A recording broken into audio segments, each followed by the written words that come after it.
Today's my guest is well-known historian, writer, and a senior fellow from the Hoover Institution from Stanford University, Niall Ferguson. Mr. Ferguson, it's a great pleasure to have you here, and that you thank you so much for dedicating time to me. That's a great pleasure to be back in Kyiv. So, let's just straight to the point.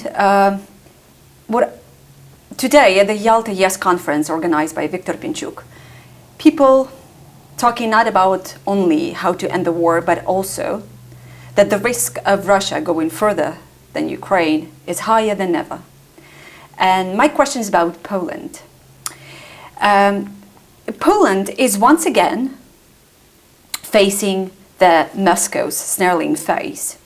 Is Europe ready to defend together and to act united, not like it was in the World War II, with Poland, I mean? Well, it had better be. After all, Poland is a member of NATO, unlike Ukraine, and therefore, if Poland were to be attacked, or for that matter, if any NATO member state were to be attacked by Russia, then Article 5 says that NATO has to respond. I think we've seen Russia pushing the limits of NATO tolerance for some time, actually. It's not the first violation of NATO airspace that Russia has been guilty of, and Russia has also been up to mischief in the waters, the territorial waters of NATO members. So this incursion into Polish airspace of Russian drones is not the first thing that the Russians have done that signals Putin's intention to test NATO and see if there really would be a collective response in the event of a Russian attack. So if you were sitting in Moscow, what response you have seen? If I were sitting in Moscow and I were advising President Putin, I'd be very happy, because I would sense a kind of weakness within NATO. And I already kind of suspected it, because I saw the way that President Trump treated the NATO leadership and the other European NATO members at the summit in The Hague. Although the United States is still in NATO, it's very striking that the United States has essentially stopped sending aid, financial or military aid, to Ukraine. And President Trump has essentially said to the European members of NATO, this is your problem. Oh, and by the way, you need to increase your defense budgets because they were far too low before.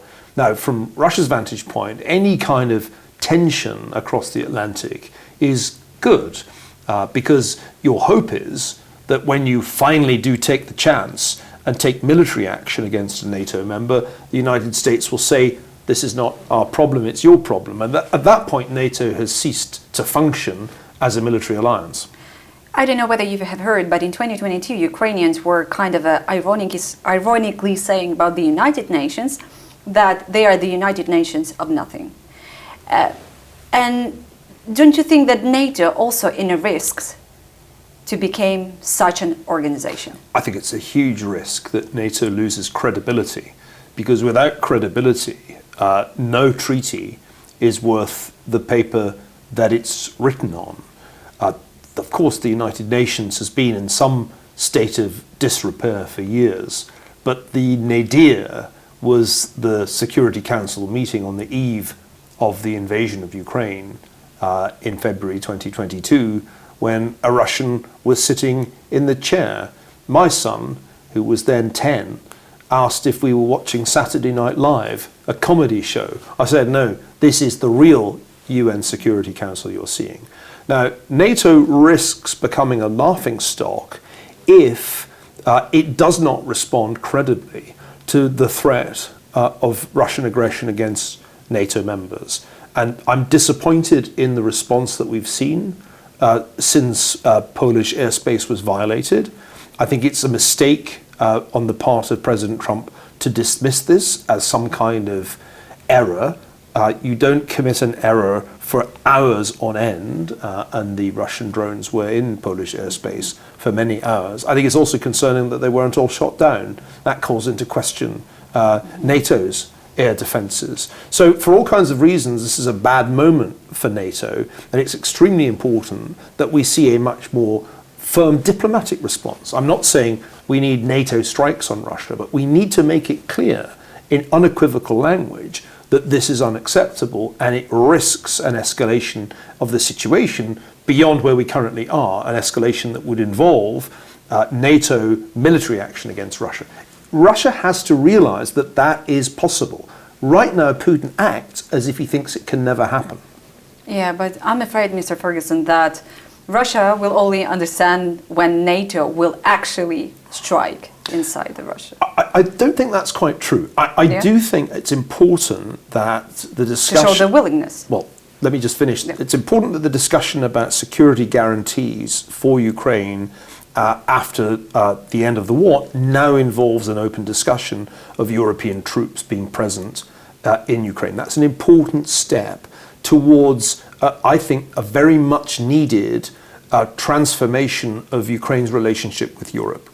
I think it's unlikely that Ukraine is going to become a member of NATO, because I do not think that is something that the United States is willing to do. I do think it's plausible that Ukraine can become a member of the European Union, but that will be meaningless if the European Union does not have meaningful strategic autonomy. Right now it doesn't. If the United States says, this is your problem, Ukraine is your problem, that leaves a huge gap in the military capabilities that Europe can make available to Ukraine. Europe has money. It has plenty of money. It's spent vastly more on COVID relief than it has spent on aid to Ukraine so far. But the money that it allocates to defense is far less than it should be. And the speed with which increased spending is translating into hardware, into weaponry that is useful to Ukraine is also far too slow. So I think the critical issue is not, do we strike targets in Russia? Leave that to Ukraine. Ukraine is getting very good at that. What Russia will be impressed by is a rapid European rearmament that leads to meaningful resources being made available to Ukraine. There are two words that any Russian leader lives in fear of, and those two words are German rearmament. It's happening now, but it's not happening fast enough, and I don't think it's happening on a sufficient scale meaningfully to change Putin's calculus. But that's still possible. The coming months are going to be very important. I've argued here at the YES conference that we need an Operation Warp Speed for German rearmament. And that means faster mobilization of resources and a much more coherent response to the nature of the war that we face. I worry that European generals want to rearm for the war of the 1990s. That's to say, they're going to invest in hardware that is obsolete. The war of the future is overwhelmingly a drone war in which autonomous systems, AI, satellite communications will be crucial. And the Europeans have a long way to go to be competitive with the United States in those domains. So what will impress Putin is not gestures.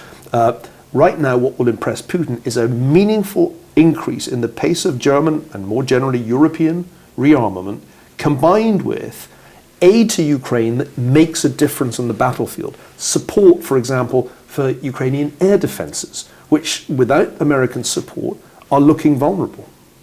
So, going to the next question. That's quite a long one, so I'm going to take a look at my notes. At one time, it was precisely the British intelligence services that picked up KGB officer Vasily Mirokhin.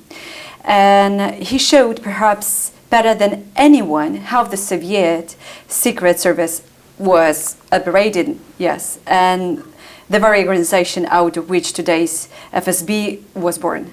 So it seems that the principles of Russian intelligence work have not changed, actually. And yet they are still very successful. And my questions to you, why Europeans, knowing that, still not taking the advantage and opportunity to fight against it properly? The Soviet archives are full of interesting insights into the nature of the Soviet system.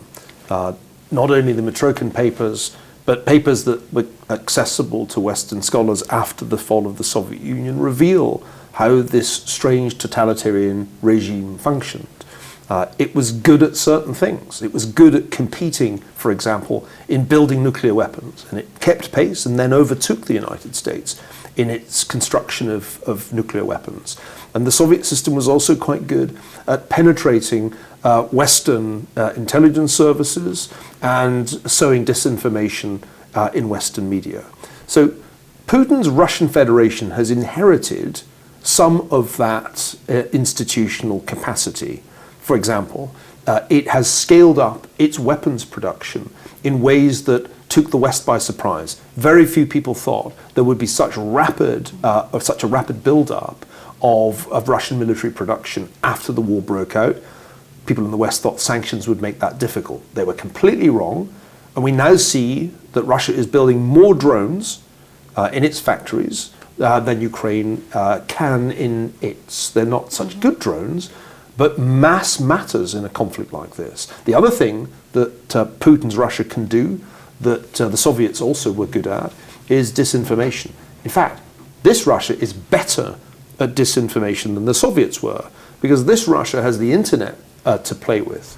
It has vast Western platforms, which we call social media, to play with.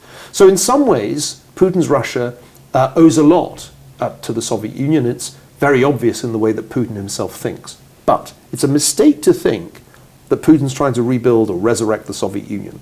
He's trying to rebuild the Russian Empire. And in his fantasy world, he's Peter the Great. So it's a different project that he has as compared with Lenin and Stalin. But I think you're right to say that there are elements of the Soviet system still alive in Putin's Russia. They coexist with an imperial fantasy, and of course they coexist with a kleptocratic, corrupt criminal state that owes as much to the Sicilian mafia as to anything Russian. Recently I was reading the war correspondent who was covering a lot of wars for the recent decades, and he said that after the war the mood in the country is very disappointing. So kind of a disappointing moment is coming. Of course, depending from how the war has ended. So my question to you about Georgia, actually. So Georgia lost its war to Russia in 2008, and now we see the pro-Russian government and absolutely different mood in Georgia, among Georgian people. From your perspective, Mr. Ferguson, don't you see that Ukraine have this threat to be in a position to be in that disappointing mood after the war will end? So we will accept somehow pro-Russian government, or I don't know, with the threat of a next war is coming, we will agree on such things. I think the prospect of defeat is much worse for Ukraine than for Georgia, because this war has of course been much more costly. I think it's a war designed to obliterate Ukraine. I also think that if one looks at the way the Russian government has treated Ukrainians in their zones of occupation, it's a terrible warning of what a Russian victory would be like. So I think it's a different situation from the one that Georgia's in. I think it's important to contemplate the nightmare scenario of defeat, because that will motivate not only Ukrainians to keep fighting, but more importantly, I think we need to get Europeans to imagine the fall of Kyiv. We need to get Europeans to imagine what happens if Ukraine is broken, because at that point, then the whole of European NATO is threatened directly by Russia, because Putin won't stop. He won't be content. His goal is not to acquire Ukrainian territory. His goal is to break Ukraine as an independent democratic state and then to challenge NATO and break it. And he only does that when he shows that he can attack a NATO member without there being a full-scale war. So from the European point of view, the defeat of Ukraine is as big a nightmare, or nearly as big a nightmare, as it is for the Ukrainian people. I don't like to think what it would be like to live in this city if Russia succeeded in reimposing its authority. I think it would be a far worse situation than anything that we've seen in Tbilisi. Thank you, Mr. Ferguson, for dedicating time to me. Thank you so much. It's been my pleasure.